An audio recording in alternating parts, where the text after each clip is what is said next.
টবগুলোতে আমি গাছ লাগিয়েছি, মাটি কোথা থেকে নিয়ে এসেছি সব কিছু আপনাদের সাথে শেয়ার করেছি। তো আপনারা ইন্টারেস্টেড হলে ওই দুটো ব্লগ অবশ্যই চেক আউট করবেন। আমি চেষ্টা করবো এখানে লিঙ্ক কোথাও দিয়ে দিতে।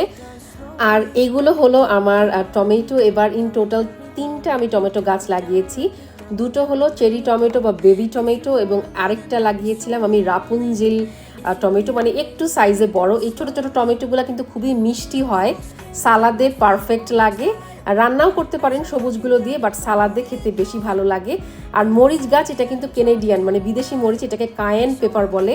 আমার জন্য বেশ ভালোই ঝাল হয়, বাংলাদেশি মরিচের মতোই লাগে। আর বাংলাদেশি মরিচ আসলে সব গার্ডেনে পাওয়া যায় না, এটা কিছু কিছু স্পেসিফিক ফার্মে আপনারা পাবেন। অনেকে আবার নিজেরাই বীজ সংগ্রহ করে ছোট ছোট চারা গাছ বা সিডলিংসের মতো বানায়।